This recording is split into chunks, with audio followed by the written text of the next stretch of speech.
The offer stands until Friday, Renata. After that, my board will initiate a hostile takeover. The choice is yours. Landon Valerius's voice is smooth as polished steel, echoing in the cavernous, moonlit lobby of the Onyx Tower. Renata Kensington glares at her rival, her jaw tight with a fury she refuses to show. "Get out of my building, Landon." Landon just smiles, a predatory glint in his eyes. As he turns to leave, his gaze falls on Nate Rowe, who is quietly buffing the marble floors nearby, doing his best to remain invisible. A cruel smirk plays on Landon's lips. He stops and gestures toward Nate with his chin. "Still struggling? Perhaps your janitor has some insights," he says, his voice dripping with condescension. He certainly sees the company from the ground up. Renata's eyes flash with anger at the insult, but then a wave of bitter, reckless frustration washes over her. She turns to Nate, her voice laced with mocking sarcasm. "All right, you heard the man. Give me your brilliant financial advice. What's the master plan for Kensington Enterprises?" Nate stops his buffer, the humming motor dying into a deafening silence. He slowly looks up, first at Landon, then directly into Renata's eyes. His expression is unreadable. "Cancel the Cerberus acquisition," he says, his voice steady and clear. "Your offshore holding company isn't firewalled correctly. It's vulnerable to a leveraged buyout clause hidden in the fine print. When you sign that deal on Friday, you won't be buying a company. You'll be handing over a 51% controlling interest in your company for pennies on the dollar." The silence that follows is absolute, a vacuum that sucks the air from the lobby. Landon's smirk dissolves, replaced by a flicker of stunned disbelief, then a flash of pure rage. Renata doesn't move. She doesn't even seem to be breathing. The janitor's words, spoken with the calm authority of a surgeon diagnosing a fatal tumor, have landed like a physical blow. "What kind of insane nonsense is that?" Landon sputters, his voice a harsh rasp. "Have you been sniffing your cleaning chemicals?" "Renata, this man is clearly unhinged. You should have him fired. Better yet, arrested for harassment." But Renata isn't looking at Landon. Her eyes, sharp and analytical, are locked on Nate. She sees no trace of madness in his gaze, only a weary, unshakable certainty. The Cerberus deal was a top-secret defensive maneuver, a poison pill designed to fend off Valerius dynamics. The vulnerability he described, that specific terrifying clause buried in layers of legalese, was a phantom that haunted her private discussions with her legal team. It was a 1-in-a-million possibility, a risk she had been assured was contained. "Security," Renata says, her voice a low command that cuts through the tension. 2 guards stationed by the entrance immediately step forward. Landon's face twists into a triumphant sneer, assuming they are for Nate. "Escort Mr. Valerius from the premises," Renata continues, her voice like ice. "His presence here is no longer required." Landon's jaw drops. "Renata, you can't be serious. You're going to listen to this nobody?" "I am," she says, her gaze never leaving Nate. "Now leave." The guards flank Landon, their expressions impassive. He glares at Nate, his eyes burning with a look of pure hatred, a look that promises retribution. Then, with a final, disgusted scoff, he allows himself to be led out, the glass doors hissing shut behind him. The lobby is silent again, but the atmosphere has changed. Nate stands frozen, the handle of the floor buffer suddenly feeling slick in his sweaty palm. He just broke the single most important rule of his new life: be invisible. He has been seen, he has spoken, and in doing so, he may have just destroyed everything. "You," Renata says, pointing a single sharp finger at him. "With me." Now she turns on her heel and strides toward her private elevator, not waiting to see if he follows. Nate's heart hammers against his ribs. This is it. The end. He'll be fired, and with no job, there's no money for Lily's medication. The thought sends a jolt of pure terror through him. He abandons his buffer and walks on numb legs, following the most powerful woman in the city into the lion's den. The ride up to the 80-floor penthouse office is unnervingly silent. Nate stands in the corner of the glass elevator, watching the city lights spread out below like a fallen constellation. It's a world he used to belong to, a world he once understood. Now, he feels like an alien visiting a planet he was exiled from. The doors open directly into her office.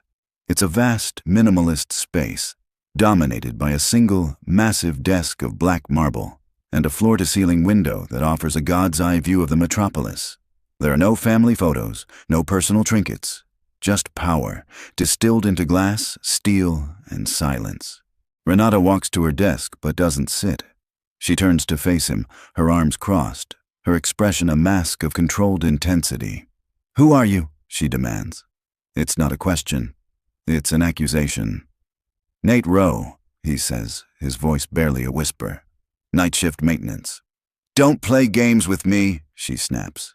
"There are 3 people in the world who know about the leverage clause in the Cerberus contract. Me, my chief counsel, and the snake I just had thrown out of my lobby. So I'll ask you again. Who are you, and how do you know about my deal?" Nate's mind races. The truth is a weapon that could destroy him. He can't tell her who he was. He can't mention Landon's name in any context other than the one she already knows. He has to stick to the data. "I read things," he says, the answer deliberately vague. "Public filings, market analyses.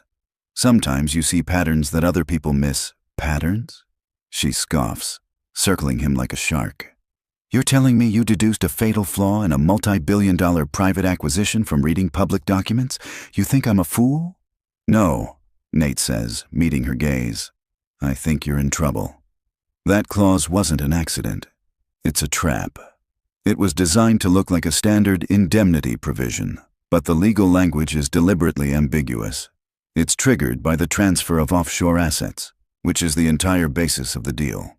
The moment you sign, Valerius files an injunction, and his lawyers will argue that the clause gives them the right to acquire your shares at a predetermined, catastrophically low price. He's not trying to take your company, he's trying to steal it." Renata stops pacing. She stares at him, her mind visibly processing the information. He didn't just identify the problem. He had just described the exact predatory mechanism of the trap, a scenario her own legal team had dismissed as paranoid fantasy. She walks to her desk and leans against it, her expression unreadable.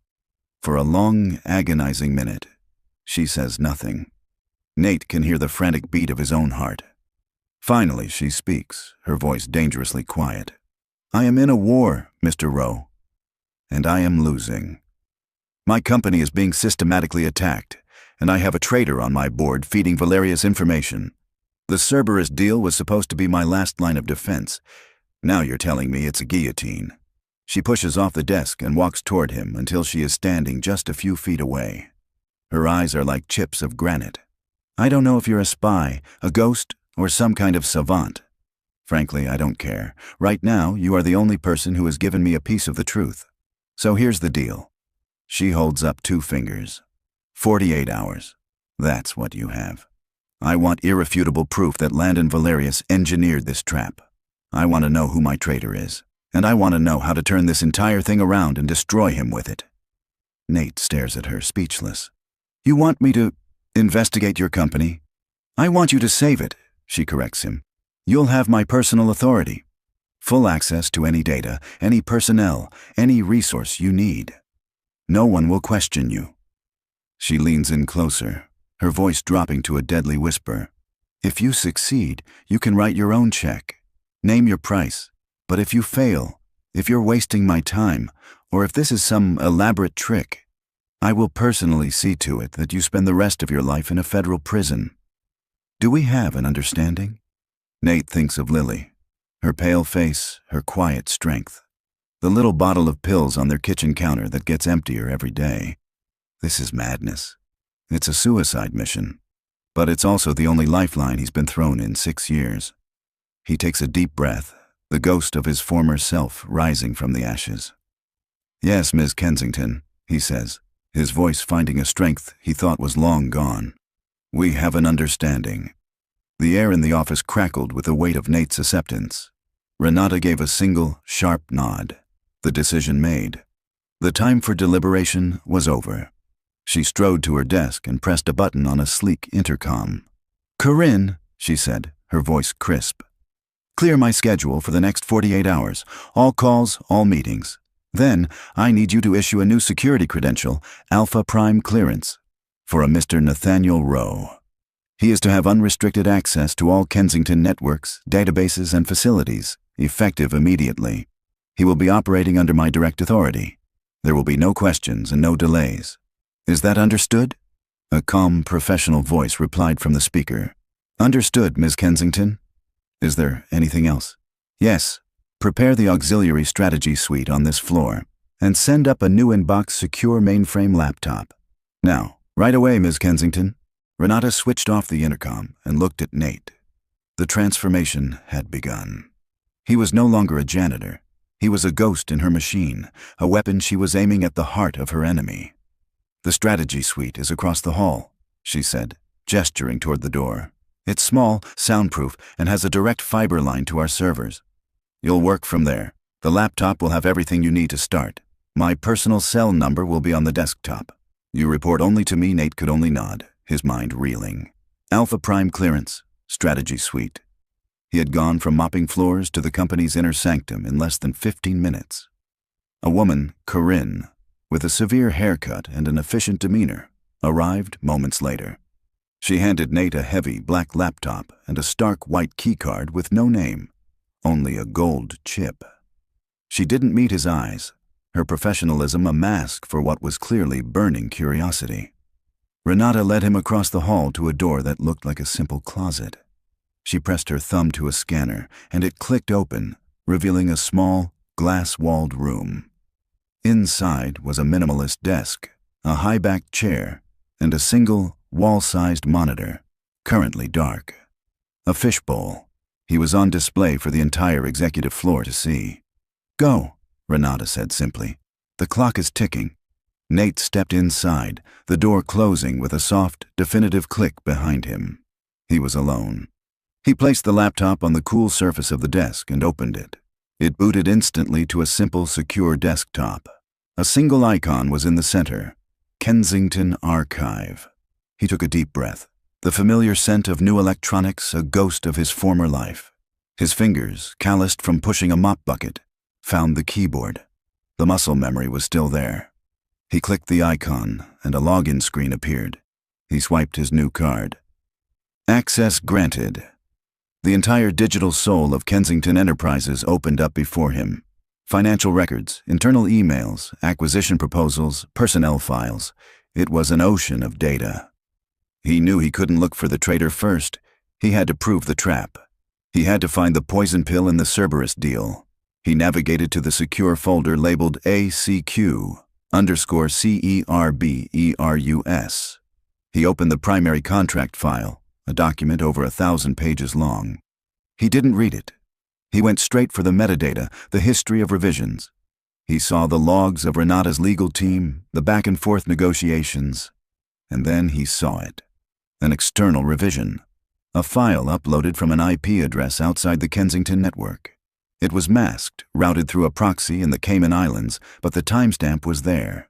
2 weeks ago. At 3:14 a.m., he tried to access the raw upload packet to trace its true origin. Access denied. He frowned. Alpha Prime Clearance should have let him in. He tried again. Blocked. Someone had put a secondary, non-standard encryption layer on that specific file. A digital deadbolt. It was a move of extreme paranoia, or extreme cunning. It was Landon's signature. Nate's mind raced. He couldn't break the encryption from the front. He needed to find a back door. He started mapping the network architecture, his fingers flying across the keyboard.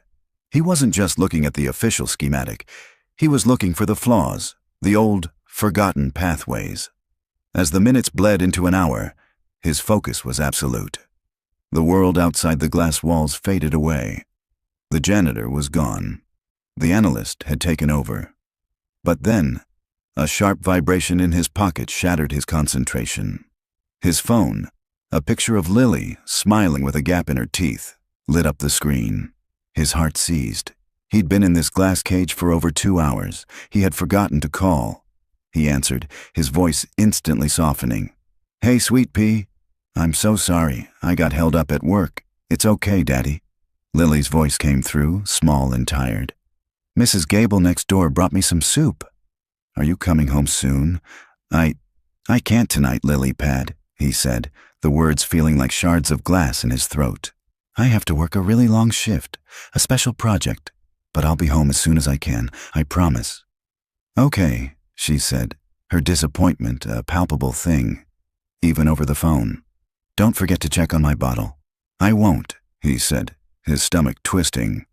He glanced at the small, clear plastic bag he kept in his wallet. Inside were Lily's pills. He counted them again, though he already knew the number. 4. 2 for the morning, 2 for the evening, enough for 2 days. The 48-hour clock wasn't just for Renata. It was for Lily. "I love you, Daddy." "I love you more, Sweet Pea. Be good. I'll call you in the morning." He hung up, the silence of the room rushing back in, heavier than before. He looked at the encrypted file on the screen, his resolve hardening into steel. Landon wasn't just a rival in a corporate game anymore. He was the man standing between his daughter and the medicine she needed to live. He turned his attention back to the network map. If Landon firewalled the data, he must have a way to access it himself. Nate began searching not for the file, but for the key. He started cross-referencing server access logs with the timestamp of the upload. Who else was logged into the network at 3:14 a.m. 2 weeks ago? He found a match. A single user, not a person. It was an automated account associated with the building's HVAC and environmental systems. It was a ghost account, a relic from an old system upgrade, something no one would ever monitor. It had accessed the network for exactly 2 minutes, uploaded the file, and then logged off. The traitor hadn't just given Landon information. They had given him a key, a way to get inside the castle walls disguised as the air conditioning. Nate started digging into the HVAC account's permissions. They were minimal, except for one glaring anomaly. It had read-write access to a single, obscure directory on the finance server, a folder labeled Archived Audits Q2 2018. It made no sense. Why would an air conditioning unit need access to financial records from years ago? He opened the folder. It was full of thousands of old, boring audit reports. Useless data, a digital junkyard. But Nate wasn't looking at the files themselves. He was looking at the negative space. He sorted the directory, not by name, but by data size. Most of the files were small, between 100 and 200 kilobytes, but one of them was different. It was 150 megabytes. An audit file shouldn't be that big. It was a whale hiding in a school of minnows. His heart began to pound. He opened the file. It wasn't an audit report. It was a compressed, encrypted data packet, a Trojan horse hidden in plain sight. He ran a decryption algorithm. It took 10 agonizing minutes, the progress bar on the screen crawling forward. Then it was done. A folder opened, containing a single item, a video file. He clicked play. The wall-sized monitor flickered to life. It showed a grainy, covertly recorded video of a man sitting in a dimly lit office, his back mostly to the camera. He was talking to someone on a speakerphone. Nate recognized the voice on the phone instantly. It was Landon, and the man in the chair, the one whose face was hidden in shadow. Nate recognized his silhouette. He recognized the expensive watch on his wrist. It was Arthur Clements, Renata's mentor, the most trusted and senior member of her board. Nate stared at the screen, a cold dread washing over him. The problem wasn't just a traitor. The traitor was the man Renata trusted most in the world. And the trap wasn't just for her company. It was for her. Personally. Nate's blood ran cold. He felt a dizzying sense of vertigo, as if the floor of the 80-story tower had just fallen away. Arthur Clements. He'd seen the man's portrait in the lobby, a silver-haired patriarch smiling benevolently, displayed next to Renata's own father. The plaque underneath read, "A titan of industry, a mentor, a friend." And here he was, on a secret recording, calmly selling out the woman who considered him family. Nate forced himself to focus. his analytical mind kicking in to suppress the wave of shock. He rewound the video, turning up the volume. The audio was slightly muffled, but clear enough. The final transfer will be made to the holding account in Zurich once the acquisition is signed, Landon's voice said, tinny through the speakerphone. Are you certain she won't get cold feet? Arthur Clements shifted in his chair, his face still in shadow. Renata is proud. She sees this Cerberus deal as her own brilliant move, a way to finally step out of her father's shadow. She won't back down. Her pride won't let her, and the board? The board is mine, Clements said, a chilling lack of emotion in his voice. They trust me. When the time comes, I will advise them that a buyout by your company is the only logical step to save their investment from Renata's reckless maneuver. They will vote with me. Perfect, Landon purred. Her legacy, my company, and your very comfortable retirement. It's almost poetic, Nate's hands clenched into fists. It was all there. The motive, the method, the sheer, breathtaking arrogance of the betrayal. This wasn't just business. This was a patricide, a deliberate, calculated destruction of a legacy by the man entrusted to protect it. His first instinct was to save the file. He knew how this worked. A digital footprint like this was a liability. Once Landon or Clements suspected a breach, this video would be remotely wiped in seconds. He quickly copied the file onto an encrypted partition on the laptop's hard drive, then created a second backup on a micro SD card he found in one of the desk drawers. He slipped the tiny card into the hidden pocket of his wallet, right next to the baggie with Lily's last 4 pills. Evidence and motivation, side by side. Now came the harder question. How could he possibly show this to Renata? He pictured walking up to her and saying, "The man you see as a second father is conspiring to destroy you." She might shatter. She might lash out, accuse him of forging the evidence. A betrayal this deep defied logic. It was an emotional wound, and presenting it clinically could be disastrous. He needed more. He needed cold, hard data to back up the video. He had to build a case so airtight, so irrefutable, that her mind would be forced to accept the truth before her heart had a chance to reject it. He turned his attention back to the data streams. The video gave him everything he needed. Keywords, Zurich, holding account, Clements. He began a new targeted search, no longer a blind hunt, but a surgical strike. He dove into the encrypted international transaction logs for the past 6 months. Hours melted away.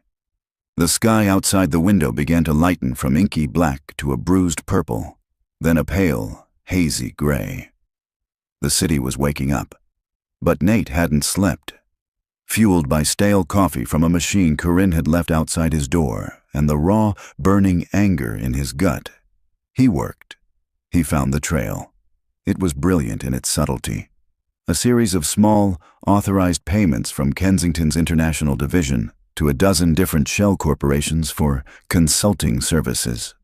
From there, the money was bundled and rerouted, washed clean through a labyrinth of accounts, until it all trickled into a single, heavily encrypted holding account in Zurich. The account was registered to a shell entity named Argus Holdings. Nate ran a search on Argus Holdings. It was a dead end, completely anonymous, but he didn't need to see the name on the account. He had the video. He now had the entire financial architecture of the betrayal mapped out. Just as he was documenting the final transaction path, a movement in the hallway caught his eye. Arthur Clements was walking past his glass-walled office, a cup of coffee in hand, a paternal smile on his face as he greeted another executive. He paused for a moment, his gaze landing on the fishbowl office. He saw Nate inside, hunched over the laptop, a janitor oddly out of place. Their eyes met through the glass. Clement's smile didn't falter. He gave Nate a small, almost imperceptible nod, a gesture of condescending acknowledgement, the kind a king might give to a stable boy. Then he continued down the hall, disappearing into his own magnificent corner office. Nate felt a chill crawl up his spine. The old man had no idea. He was looking at his own executioner and didn't even know it. The casual arrogance of it, the absolute certainty that he was untouchable, solidified Nate's resolve. He couldn't wait. He couldn't risk letting Clements or Landon get suspicious. He looked at the clock on the monitor. 7:15 a.m. The 48-hour clock was a third of the way down. He spent the next hour compiling his findings into a single, secure file. He started with a simple flowchart showing the money trail from Kensington Enterprises to Argus Holdings. He attached the transaction logs, the server data, the proof of the HVAC backdoor. And at the very bottom, he embedded the video file, the final, devastating piece of the puzzle.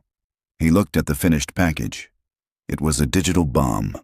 He picked up the desk phone, the direct line to the CEO's office.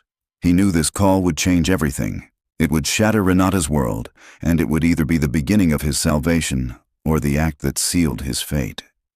He took a breath and dialed. She answered on the first ring, her voice alert and sharp, as if she hadn't slept either. "What have you got?" Nate's own voice was low and steady, belying the storm raging inside him. "I have it. All of it. The traitor, the mechanism, the proof." He paused, choosing his next words carefully. "But you need to see this in person, and you need to prepare yourself. This is worse than you imagined." A heavy silence hung on the line for a beat. Then Renata's voice came back, devoid of all emotion. "My office, 5 minutes." The line went dead.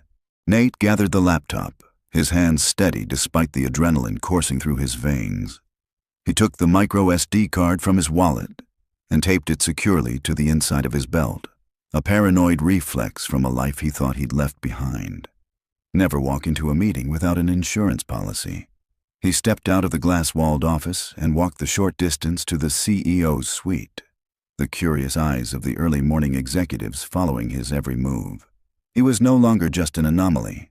He was a man about to meet with the Queen, and everyone knew a verdict was coming.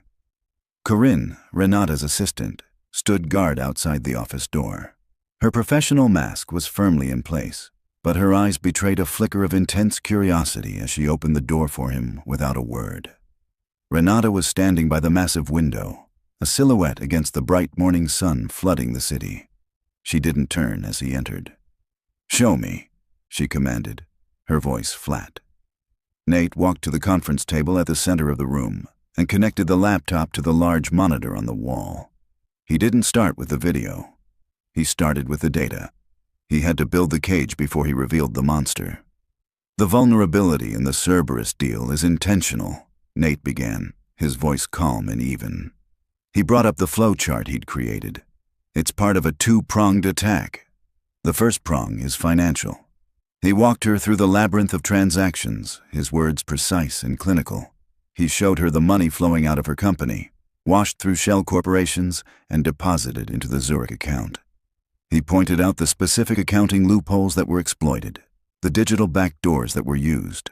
He spoke the language of his past, a language of numbers, patterns, and deceit. Renata watched, her expression unreadable, her posture rigid. She processed the complex data with terrifying speed, her sharp mind absorbing every detail. She was a general seeing the enemy's battle plans for the first time. "This is a masterpiece of fraud," she said, her voice a low growl.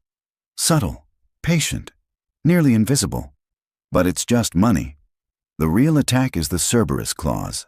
That's the kill shot exactly," Nate agreed. "The money trail is the payment for the information that made the kill shot possible. The intel had to come from someone on the inside, someone with access to everything, someone you trust." Renata finally turned from the window, her eyes boring into him. "You said you knew who? Who is Argus Holdings? Who is my traitor?" This was the moment. Nate took a slow breath. "The name on the account is a shell," he said softly.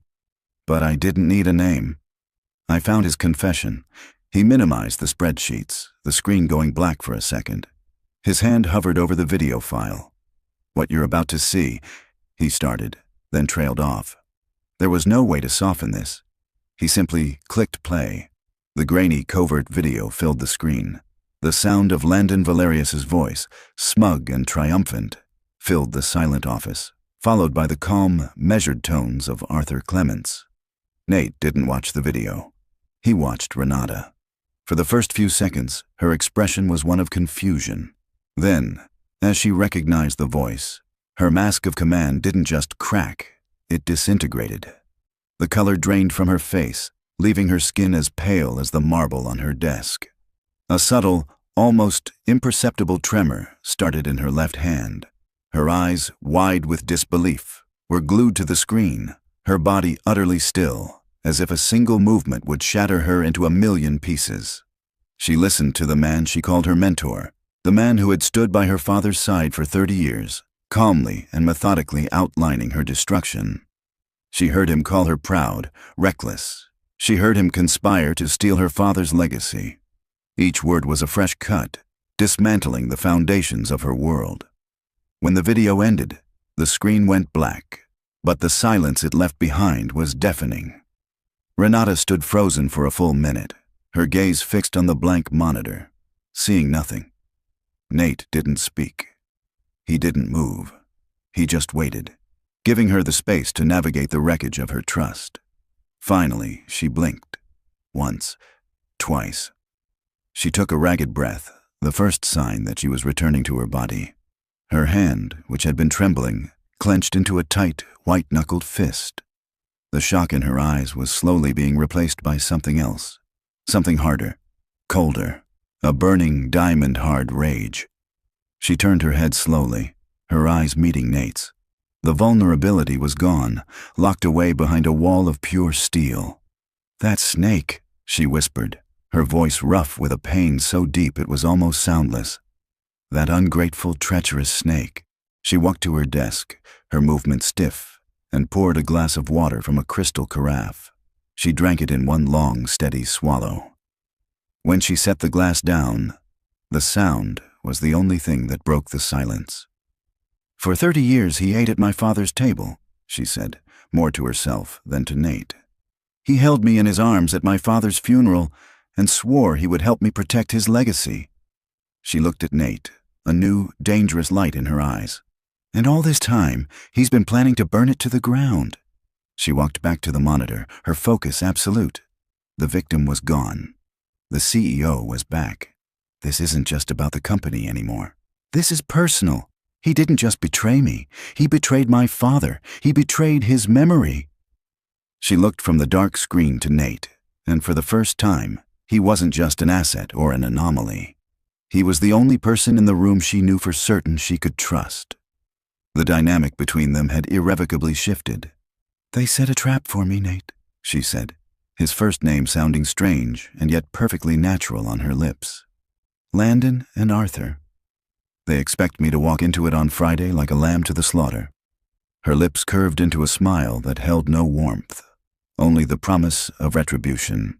"What do we do now?" she asked, her voice low and lethal. "How do we burn them to the ground?"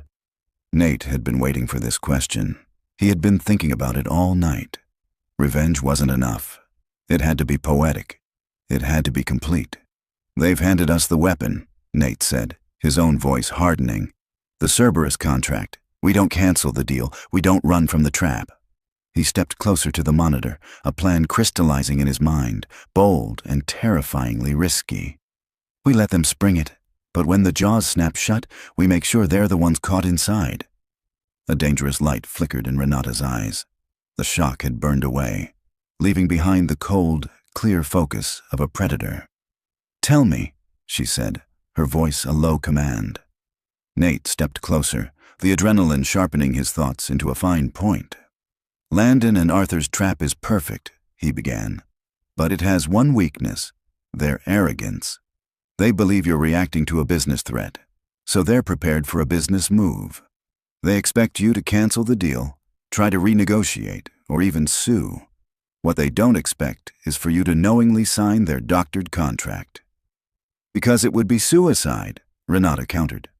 "Only if it's their contract," Nate said. "We need to amend it. We add our own clause, a reciprocal poison pill, something buried so deep in the legalese that a man convinced of his own genius won't bother to read it." He started pacing, the ghost of his old life taking over completely. "The clause will state that if the leveraged buyout provision is triggered under circumstances deemed to be fraudulent or conspiratorial by an independent arbiter, then the contract is not only void, but all assets of the initiating party, Valerius Dynamics, used as collateral for the attempt are forfeited to Kensington Enterprises as liquidated damages. Renata's eyes widened as she grasped the sheer audacity of the plan. You want to use their trap to bankrupt them. I want to use their trap to annihilate them, Nate corrected her. Landon used a hidden clause to steal my life's work. It's time we returned the favor. A slow, wolfish grin spread across Renata's face. It was the first genuine smile Nate had seen from her, and it was terrifying. I like it, she said. It's vicious, poetic, but it's impossible. My chief counsel, Robert, would have to draft it. He's loyal, but he's part of the system Arthur controls. The moment we ask him to write a clause like that, Arthur will know something is wrong. Then we don't use Robert, Nate said. Renata paused, considering. A look of resolve settled on her face. She walked to her desk and picked up her personal phone, scrolling through the contacts. There's one person, she said, more to herself than to him. She's the only one my father trusted implicitly. She's retired, but she would burn down the world for my family. She pressed the call button. Evelyn, she said, her voice changing, losing some of its hard edge and taking on a tone of respect and warmth. It's Renata. I'm fine, yes. Listen, I need you. Here, in my office. It's an emergency of the highest order. No, I can't explain over the phone. Just, please, Evelyn. I wouldn't ask if it wasn't while she was on the phone. Nate's own phone vibrated. It was a text from his neighbor, Mrs. Gable. Hi, Nate. Lily seems a bit warm. Said her head hurts. Just wanted to let you know. Nate's blood turned to ice. A fever. For Lily, a simple fever wasn't simple. It was a warning sign that her system was fighting something it couldn't handle, a prelude to the episodes of debilitating pain that left her bedridden. The 4 pills in his wallet suddenly felt like 4 grains of sand. He needed to solve this. He needed the money Renata had promised. He needed it now. He was texting back a reply when Renata hung up. She saw the look on his face, the sudden shift from master strategist to terrified father. What is it? She asked, her voice sharp but not unkind. My daughter, Nate said, his own voice strained. She's not well. I can send my personal physician, Renata offered immediately. He's the best in the city. He can be at your apartment in 30 minutes, Nate was floored by the offer, but he shook his head. No, thank you, but no. I don't want her involved in this. I need to check on her. He called Lily's phone. Mrs. Gable answered. He could hear Lily's weak cry in the background. His heart shattered. It's just a small fever, dear, Mrs. Gable said kindly. But she's asking for you. I know, Nate said, closing his eyes, trying to project a calm he didn't feel. Can you give her one of the pills from the bottle on the counter? Just one, and make sure she drinks plenty of water. I'll be home as soon as I can. He ended the call, feeling completely helpless. He was standing in a room worth more than he could make in 1,000 lifetimes, planning a corporate counterattack, while his daughter was sick and scared miles away. She'll be here in an hour, Renata said softly, bringing him back to the present. She had overheard, and for a moment, the billionaire CEO was gone, replaced by a woman who understood the look of fear in his eyes. The alliance between them deepened in that silent moment of shared humanity. An hour later, Evelyn Reed walked in. She was a woman in her late 60s with piercing blue eyes, a razor-sharp haircut, and a presence that seemed to take up all the oxygen in the room. She greeted Renata with a warm but concerned hug, then turned her analytical gaze on Nate. Renata made the introductions. Evelyn, this is Nate Rowe. He is the man who is going to help us save this company. Nate, this is Evelyn Reed. She's the woman who is going to give us the ammunition. For the next 2 hours, the 3 of them became a war council. Nate played the video. Evelyn's reaction was a quiet, seething fury. Arthur, she breathed, shaking her head. After all these years? But her anger quickly gave way to a lawyer's focus. Nate laid out the financial trap, and Evelyn immediately began to formulate the legal counterstrike. He's right, Evelyn said, her eyes gleaming with intellectual fire. The beauty of Landon's clause is its ambiguity. We'll use that. We'll draft a reciprocal indemnity clause. We'll wrap it in standard boilerplate about third-party arbitration and regulatory compliance. It will look like a tedious but necessary bit of housekeeping from our side. Arthur will push it through without a second glance. He's a financier, not a contract lawyer. He won't see the fangs until they're in his throat.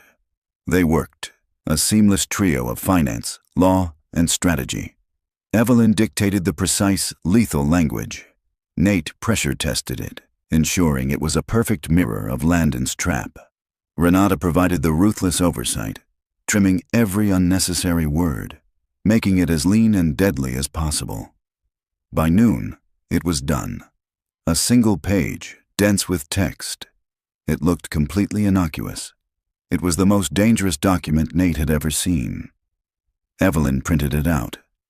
"There," she said with grim satisfaction. "The Trojan horse." Renata took the document, her expression cold and determined. The clock on her wall showed 12:15 p.m. Time was slipping away. "Arthur is meeting Landon for lunch at 1:30 tomorrow," Renata said, her gaze shifting to Nate. "It's their final confirmation before the signing on Friday.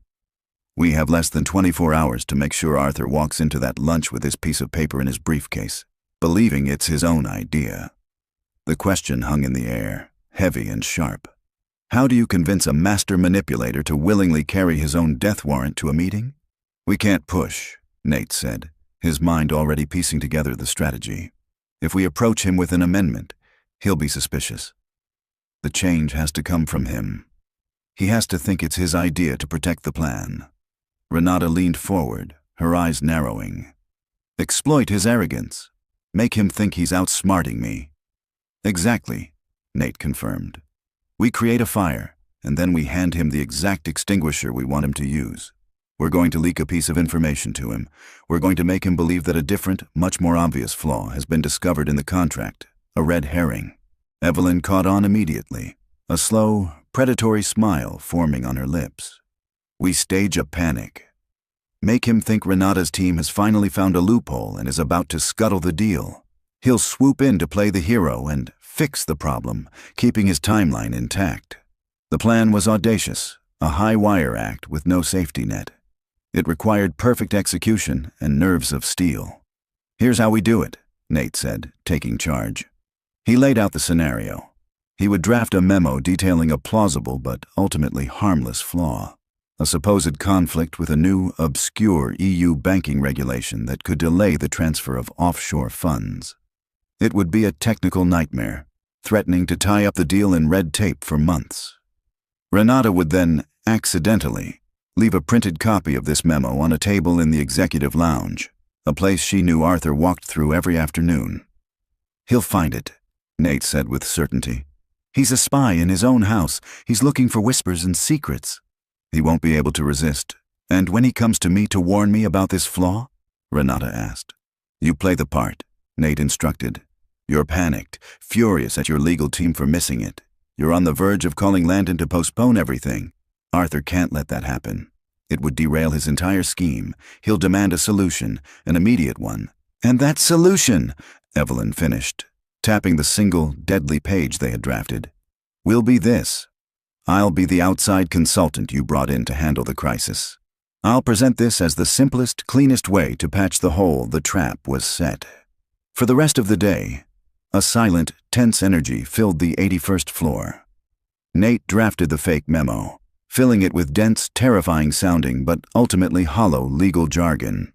At precisely 4 p.m., Renata walked through the executive lounge, sat for 2 minutes with a cup of tea, and walked out, leaving the document behind as if she'd forgotten it in her haste. They watched from her office using a discreet security camera feed. 20 minutes later, Arthur Clement strolled through. He poured himself a drink, his eyes casually sweeping the room. They saw him spot the file, a flicker of interest. He glanced around, then casually picked it up, tucking it into his own leather-bound folder. He had taken the bait. The rest of the evening was a long, agonizing wait. Nate tried to work, to trace other connections, but his mind was elsewhere. He thought of Lily, hoping the single pill was enough to keep the fever at bay. The silence was finally broken at 9 a.m. the next morning. Corinne's voice came over Renata's intercom. "Mr. Clements is here. He says it's urgent." "Send him in," Renata said, her voice a perfect imitation of strained anxiety. Arthur entered, his face a mask of grave concern. He held up the fake memo. "Renata, we have a serious problem." The performance began. Renata feigned shock, then fury. She slammed her hand on her desk. She berated her absent legal team. She spoke of canceling the signing. Nate, playing the role of a junior analyst, stood silently in the corner of the room, looking terrified. No, that's too drastic," Arthur said, his voice calm and reassuring. Exactly as Nate had predicted. "Panicking is what Valerius wants. We simply need to close this loophole. A minor amendment should suffice." "There's no time," Renata snapped. "The signing is tomorrow." "There's always time for a solution," Arthur said smoothly. At that moment, as if on cue, Corinne announced the arrival of Evelyn Reed. Evelyn entered, all business. She listened as Renata and Arthur explained the problem. She reviewed the fake memo, frowning with concentration. Nate watched Arthur. The old man was completely absorbed in his role as the steady hand, the wise counselor calming the hysterical woman. He had no idea he was a puppet in a play written for him. "The analyst is correct," Evelyn said, nodding at Nate. "This is a nasty little snag, but Arthur's right. It's fixable." She pulled a single page from her briefcase. "I took the liberty of drafting some standard indemnity language that should resolve the EU regulatory conflict. It's boilerplate, really, but it's clean and bypasses the entire issue. It strengthens our position." She handed the page to Arthur. It was their Trojan horse. Arthur read it over. Nate held his breath. He saw the old man's eyes skim the dense paragraphs. He was looking for phrases about canceling the deal or changing payment terms. He wasn't looking for a reciprocal liability clause wrapped in the language of regulatory compliance. He saw only what he wanted to see. A quick, elegant solution that kept his plan on schedule. "This looks perfectly adequate," Arthur announced, his relief palpable. He was proud of himself. He had averted the crisis. "In fact, it's excellent. Simple. Clean." He turned to Renata. "Let me handle this. I'm meeting Landon for lunch. I'll present this as a final, minor revision from our side. A formality. He'll sign off on it without a thought." He placed the page into his briefcase, snapping it shut with a satisfying click. He had just locked away the weapon of his own destruction. After he left, the three of them stood in silence, the residual tension slowly draining from the room. It had worked. It had worked perfectly. Renata sank into her chair, a long, ragged breath escaping her lips. She looked at Nate, her eyes filled with a mixture of awe and disbelief. "You were a ghost, mopping my floors." "Just 2 days ago," she said, her voice quiet. "Now you're the one pulling the strings of the most powerful men in this city." The compliment didn't land. Nate's phone vibrated with another text from Mrs. Gable. "Fever is a little higher. She's asking for you again." He pulled out his wallet and stared at the remaining 3 pills. The victory felt hollow, a distant thing. The real world, the one that mattered, was miles away and slipping through his fingers. He looked up at the billionaire CEO, the weight of his reality pressing down on him. "I'm just a father," he said, his voice barely a whisper, trying to buy his daughter more time.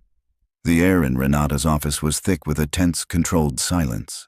They were a command center now, the 3 of them, Nate, Renata, and Evelyn, watching a small, discreet tablet on the conference table.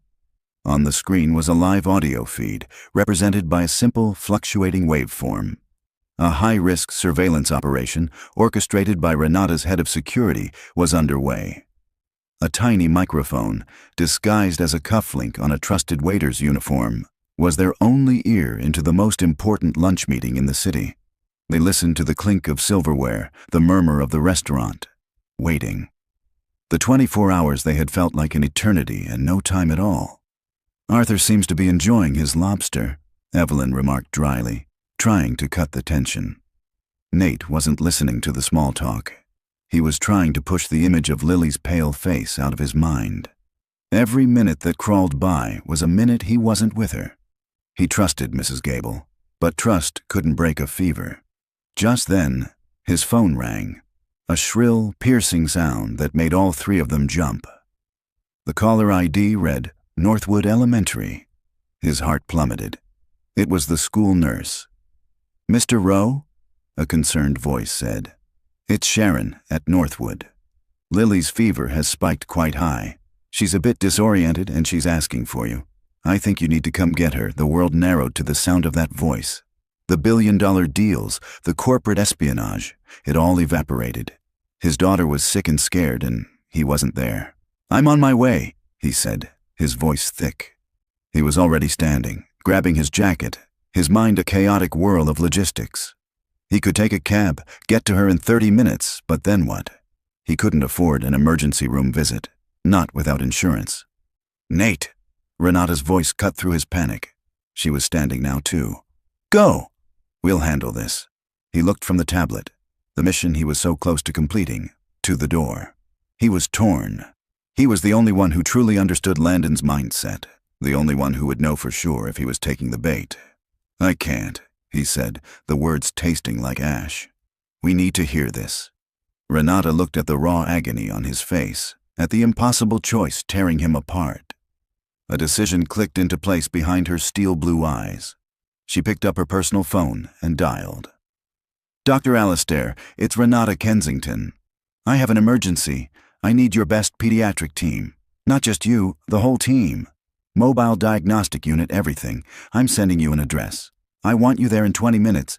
No, it's not for me. It's for the daughter of the most important person in my company. Spare no expense." She hung up and looked directly at Nate. Her voice was firm, leaving no room for argument. "My medical team is on its way to your apartment. They will take care of her. They will have everything she needs. Let me handle this, Nate. You and I, we have a different battle to fight right now. Let me fight for your daughter so you can fight for us." Tears pricked at the corners of Nate's eyes. For 6 years, he had been utterly alone, fighting for Lily with nothing but his own 2 hands.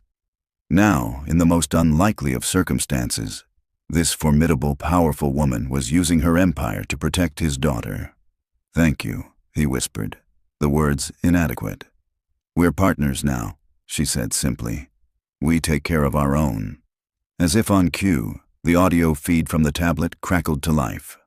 Arthur's voice, smooth and avuncular, came through clearly. "A minor bit of housekeeping, Landon. Renata's lawyers are in a panic over some EU regulation. This just cleans it up. A formality, really." There was a pause. Nate, Renata, and Evelyn all leaned in, holding their breath. They heard the rustle of paper. Landon's laugh, arrogant and dismissive, filled the speaker. "Her lawyers are panicking? Good. Let them. Honestly, Arthur, I'm surprised she hasn't cracked completely. Fine. Whatever it takes to get her to sign on Friday. Have her people add it to the final draft?" A collective, silent sigh of relief went through the room. He'd taken it. The hook, the line, the sinker. The trap was set. They were about to switch off the feed when Landon's voice came through again. Lower this time, more conspiratorial. "She's so focused on Cerberus, she's completely forgotten about her real vulnerability. Even if something goes wrong with this deal, which it won't, the Argent Protocol will finish her by the end of the month anyway." Nate and Renata locked eyes. A cold wave of dread washed over their victory. "Argent Protocol?" Arthur's reply was a low chuckle. "One fire at a time, my boy. One fire at a time. Now, about that stock option package you promised me." The conversation shifted, but Nate's mind was stuck. Argent. The word meant silver. Or it could refer to Argentina. Or it could be a code name. A second bomb. They had spent all their energy disarming the bomb they could see, only to find out another one was hidden somewhere in the building, ticking away. The lunch meeting ended. The feed went dead. They had won the battle, but the war was far from over. Renata's phone buzzed. She read the text and looked at Nate, a small measure of relief on her face. "My team is with Lily. The fever is high, but she's stable. They're taking care of everything." Nate nodded, a fraction of the weight lifting from his shoulders. but it was immediately replaced by another, the Argent Protocol. Renata turned to him, her expression grim, all traces of her earlier victory gone. "We baited the trap. Now we have less than 24 hours until the signing," she said, her voice low and intense. "And we need to find out what the hell the Argent Protocol is before it blows up in our faces."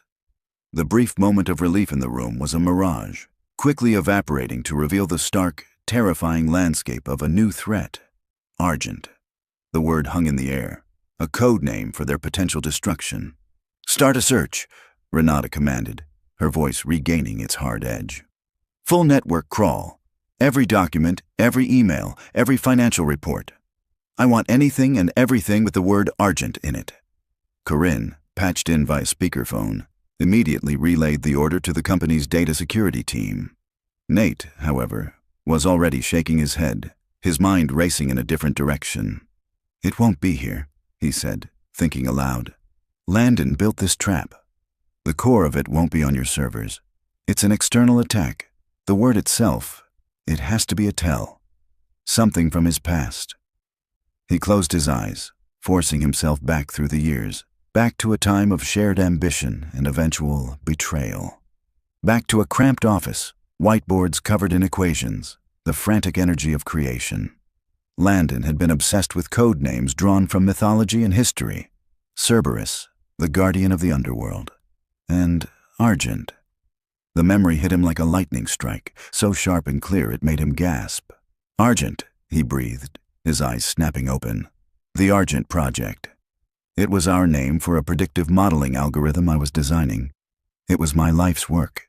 He looked at Renata, the full, sickening weight of the betrayal hitting him all over again. "It was the algorithm he stole the day he framed me. He didn't just build his company on my work. He's using it as a weapon to destroy yours." Evelyn looked grim. "What does it do, this algorithm?" "It was designed to predict volatility," Nate explained, his voice low and intense. "It analyzes millions of data points a second, market trends, news feeds, even social media sentiment, to find patterns of instability before they happen. It was meant to be a shield, an early warning system." He paused, the horrifying implication dawning on him. In Landon's hands, he could reverse it.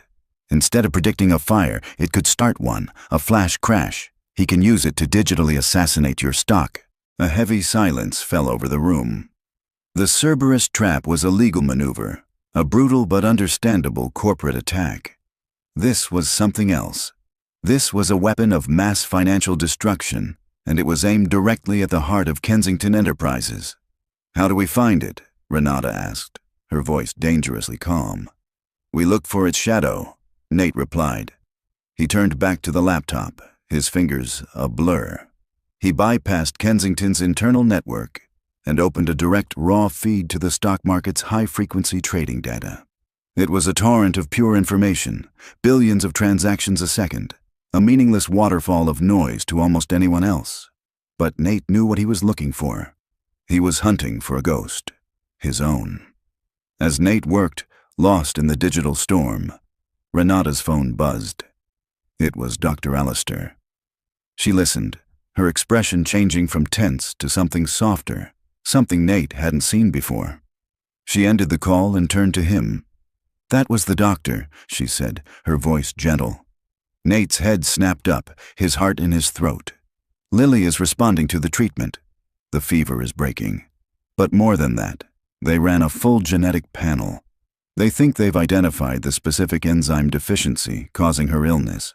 Alistair says it's treatable. Not just managed, Nate. Treatable. There's a new gene therapy that has shown incredible results." Nate stared at her, unable to process the words. Treatable. A word he had given up on ever hearing. For years he'd been treading water, trying to keep Lily's head above the waves. Now this woman was telling him she could teach his daughter to fly. The immense crushing weight he had carried on his shoulders for 6 years began to dissolve, replaced by a hope so fierce it was painful. "Renata," he started, his voice cracking. "I don't know what to say." "Say we'll win," she said, her eyes blazing with a new, personal fire. "You save my company. I'll save your daughter. That's the deal." The promise hung in the air, a sacred vow. It was all the fuel Nate needed. He turned back to the screen with a renewed, ferocious determination. He wasn't just fighting for his name anymore. He was fighting for Lily's future. For 2 more hours, he hunted. He filtered out the noise, searching for the faintest of rhythms, the telltale signature of his own complex code. And then he found it. A tiny, almost invisible pulse of high-frequency trades, all focused on Kensington stock. It was a parasite attached to the market, dormant but alive. It was the Argent Protocol, waiting. "I found it," he said, his voice grim. "It's armed." "Can we disable it?" Evelyn asked. "No," Nate said. "It's too deep inside the global market architecture. But I can see the trigger." He followed the lines of code, his blood running colder with every discovery. The protocol wasn't just a backup plan. It was the main event. He finally saw the whole, terrifying picture. The elegant, brutal genius of Landon's plan. He leaned back in his chair, a wave of nausea washing over him. He had been so focused on the trap in front of him, he hadn't seen the real one closing in from all sides. He turned to face Renata, his expression bleak. "We've made a terrible mistake," he said, his voice hollow. "The Cerberus deal, it was never the real trap. It was a distraction. A brilliant billion-dollar misdirection." Renata stared at him, confused. "What are you talking about?" "We have them." "No," Nate said, shaking his head. "We don't. The Argent Protocol is set to activate at the market close on Friday. It will trigger a catastrophic flash crash of your stock, but it's missing a final authorization key, a final piece of code to unlock its full power." He looked at her, the horrifying truth settling in. "Landon doesn't care if we find the flaw in the Cerberus deal. He just needs you to sign it. The digital signature from the official signing of that contract, that's the final key. The Cerberus trap isn't the bomb." He took a shaky breath. "It's the detonator." The revelation hit the room like a shockwave, collapsing the structure of their carefully laid plan. Their victory was a phantom. Their brilliant countermove was, in fact, the final step in Landon's grand design. "So we're trapped," Evelyn said, her voice grim, stating the obvious. "If we sign, Argent activates and we're wiped out. If we don't sign, Landon initiates the hostile takeover, and with Arthur poisoning the board, he'll win." Checkmate. Renata stared at the wall-sized monitor, her face a mask of cold fury. Nate saw her hands clench at her sides. She was cornered, boxed in by the genius of her enemy. "No," she said, her voice a low growl. "I do not lose." Not to him, she turned to Nate, her eyes blazing. "There has to be a third option, an escape route. You built the engine of this weapon. Is there a flaw? A vulnerability? Is there any way to turn it off?" Nate's mind was already there, sifting through a 6-year-old mountain of code that existed only in his memory. He had built the Argent algorithm to be perfect, a seamless piece of predictive logic. But he had also been paranoid. He'd learned early in his career that any system powerful enough to be a shield could also be a sword. "Landon stole my code," Nate said slowly, his eyes unfocused as he accessed the archives of his mind. "But he didn't understand its soul. He's a brilliant financier, but he's not a creator. He knows how to use it. He doesn't know the philosophy behind it." A memory sparked, a fragment of a late-night coding session fueled by pizza and a fear of his own creation. "I built a failsafe. A kill switch." Renata and Evelyn leaned in. "What kind of kill switch?" Evelyn asked. "It's not a button you can press," Nate explained. "It's a sequence, a specific, nonsensical series of micro-trades, a data string disguised as market activity. It's designed to look like a 1 in a trillion market anomaly, a pattern so illogical it would never occur naturally.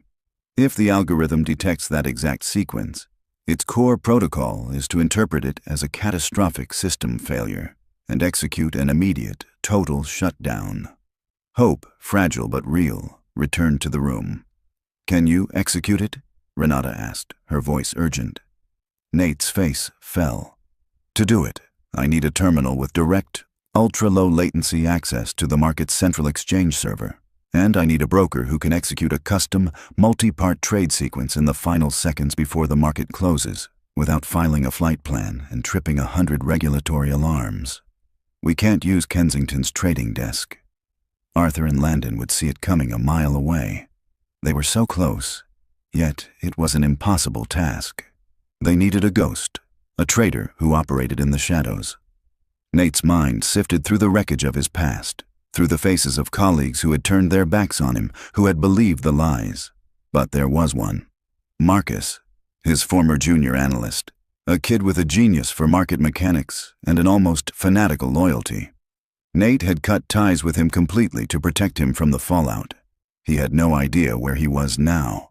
Renata saw the flicker of a thought on his face. "Who is it, Nate?" "His name is Marcus Thorne."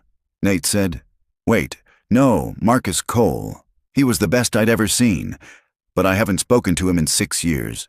He probably thinks I'm a criminal." "Find him," Renata ordered, already turning to her assistant on the intercom. "Corinne, I need a location on a Marcus Cole.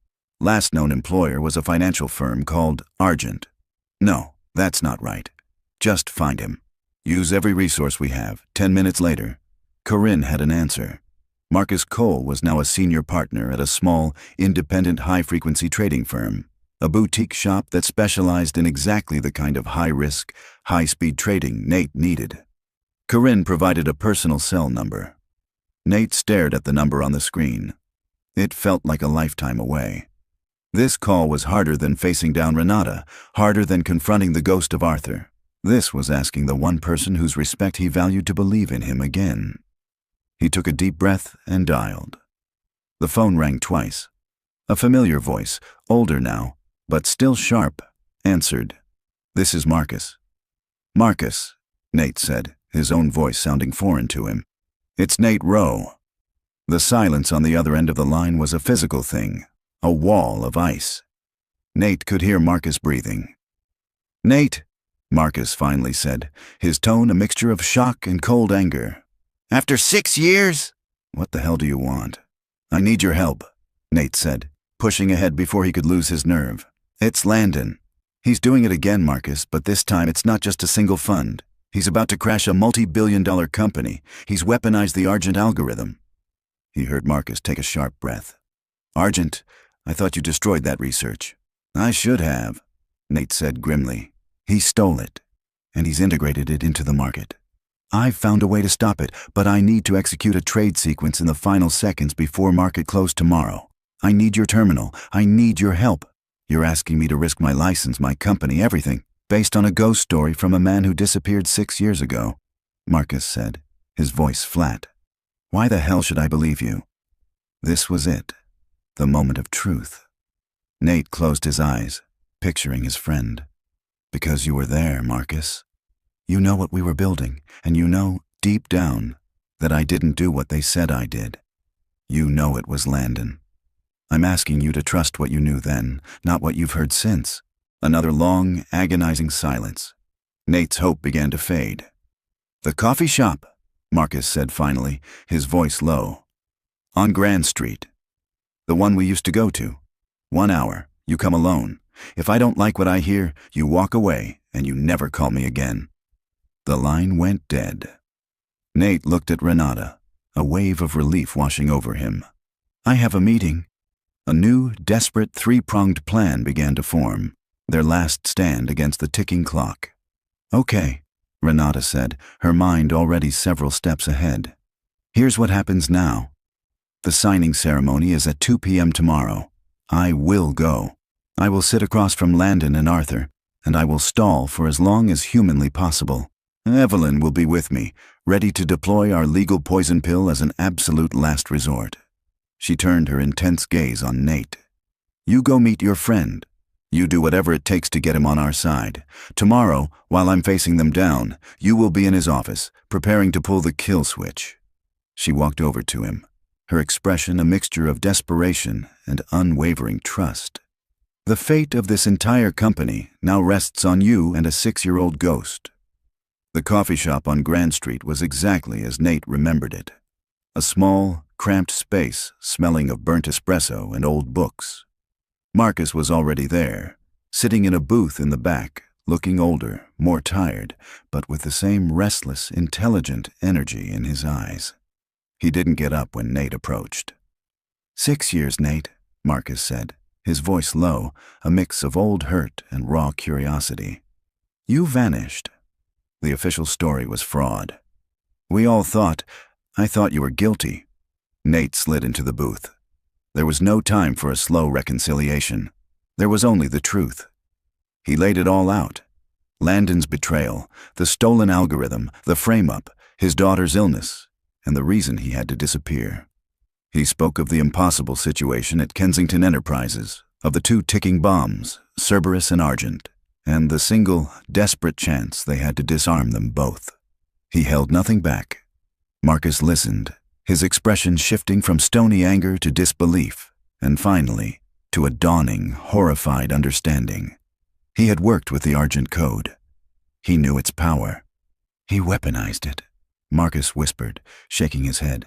That son of a bitch. I always knew there was something wrong with how he pushed you out, but I never imagined. I know I'm asking the impossible, Nate said, his voice raw with desperation. To risk everything on my word. The Nate I knew was the most honest man I ever met, Marcus said, his gaze firming with resolve. He looked at Nate, and for the first time in 6 years, someone saw the man he used to be, not the ghost he had become. He was also a mad genius who built a kill switch into his masterpiece. I'm in. Let's go hunt a ghost Friday, 2 p.m. The boardroom at Kensington Enterprises was a theater of corporate warfare. Sunlight streamed through the floor-to-ceiling windows, illuminating the polished mahogany table where Renata sat, flanked by a stone-faced Evelyn Reed. Across from them sat Landon Valerius and Arthur Clements, radiating an aura of triumphant victory. Lawyers and board members lined the table, the air thick with the scent of expensive cologne and impending doom. The documents are in order, Renata, Arthur said, his voice smooth and paternal. Shall we begin? Renata gave a tight, brilliant smile. Of course, Arthur. But a deal of this magnitude. One can't be too careful. I have a few final questions for legal regarding the indemnification clauses. She began her performance. A masterclass in strategic delay, questioning every subsection, every footnote, her voice a perfect blend of professional diligence and barely concealed anxiety. Friday, 3:30 p.m. In the heart of the financial district, in Marcus Cole's high-tech trading office, the atmosphere was electric. Nate and Marcus stood before a bank of monitors, the screens alive with the frantic, final-hour chaos of the market. The kill switch sequence was loaded. It consisted of 17 separate sequential trades, a complex digital poem that had to be executed in a window of less than 3 seconds, just before the 4 p.m. closing bell. It's ready, Marcus said, his hands hovering over the keyboard. Once I start, I can't stop. You have to give the signal at the exact right moment, Nate. Nate's eyes were locked on a single screen showing the faint, rhythmic signature of the Argent protocol. It was still there, a predator waiting patiently for its signal. He thought of Lily, safe at his apartment with Renata's medical team, her future hanging on these next few minutes. Friday, 3:58 p.m. Renata, that's enough, Landon snapped, his patience finally gone. He gestured to the contract. Sign it now, or the hostile bid goes public in 2 minutes, and your board will remove you before the market even closes. It's over. Arthur placed a hand reassuringly on her arm. He's right, my dear. It's time. Renata looked from Landon's smug face to Arthur's false sympathy. She picked up the heavy gold-plated pen. Her hand trembled slightly as she lowered it to the signature line. The room held its breath. At that exact moment, across town, Nate's eyes widened. Now, Marcus! Hit it now! Marcus's fingers flew, a blur of motion. The 17 trades launched into the digital storm of the market. On the screen, Nate saw the kill switch sequence, the illogical, impossible pattern, register on the exchange. For one agonizing second, nothing happened. Then, the rhythmic signature of the Argent protocol flickered, distorted, and vanished. A flat line. "It's gone," Nate breathed, grabbing Marcus's shoulder. "It's gone."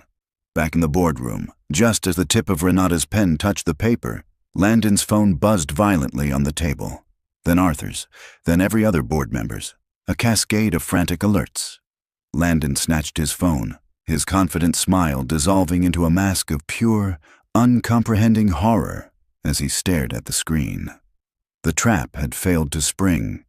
His own company's stock was in a nosedive from a massive, inexplicable sell-off, the echo of the kill switch. He looked up from his phone, his eyes wide with disbelief, and met Renata's gaze. She smiled, a slow, cold, triumphant smile, and gently placed the pen back on the table. Her own phone buzzed with a single, pre-arranged text from Nate. "The ghost is gone." "Gentlemen," Renata said, her voice ringing with absolute authority. She stood up, every eye in the room now fixed on her. "Before we conclude, it seems a new piece of data has come to my attention. I believe you all should see it." She nodded to Evelyn, who pressed a button on a small remote. The massive screen behind them, which had been displaying the Kensington Enterprises logo, flickered to life. It showed a grainy, covert video.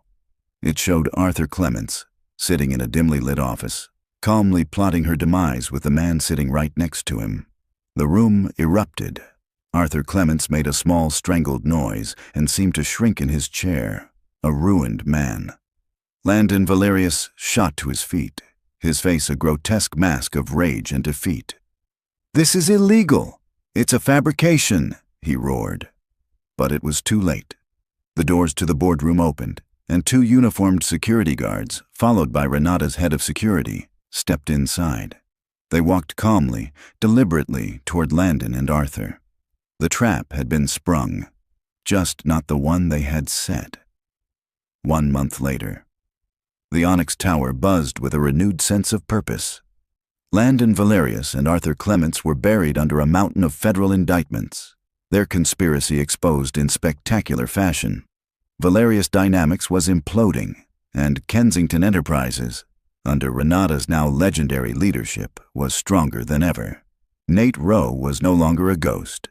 His name had been publicly cleared, the story of his framing and redemption a quiet legend on Wall Street. He now walked the 81st floor not as a janitor, but as the new head of the company's risk strategy division. He stood by the window of his new, spacious office, looking out at the city. The door opened behind him. "Daddy!" He turned, a real, unguarded smile spreading across his face. Lily ran into his arms, her cheeks rosy, her eyes bright with a healthy energy he hadn't seen in years. She was vibrant. She was cured. "Ready to go, sweet pea?" he asked, hugging her tight. "Ready," she said, her voice full of life. "Don't let me keep you." Renata Kensington stood in the doorway, a soft, genuine smile on her face. The alliance forged in crisis had softened into a deep, abiding friendship. "You earned your weekend." "We both did," Nate said, his heart full of a gratitude so immense it almost overwhelmed him. He looked at his daughter, then at the woman who had gambled everything on a ghost. He had his life back. He had his daughter's future back. He was no longer invisible. Sometimes the most valuable assets aren't on any balance sheet. They are the hidden talents we overlook, the quiet integrity we dismiss, and the courage to listen when a voice speaks the truth from the shadows. And sometimes the greatest risk yields the greatest reward, a second chance. And just like that, another story is over. I always wonder where you all are and what you're doing when you listen to these. If you feel like sharing, drop a comment and let me know. Are you on a long drive, working on something, or just winding down for the night? It's nice to picture the story finding a home with you, wherever you are. If you'd like more stories like this one to keep you company on your journey, you know what to do. Hitting subscribe and that little bell means you'll always have another one waiting for you when you need it. A simple like helps others find a companion in these tales too. Thanks for letting me share this space and time with you. It really is a privilege. Until the next one, stay safe out there.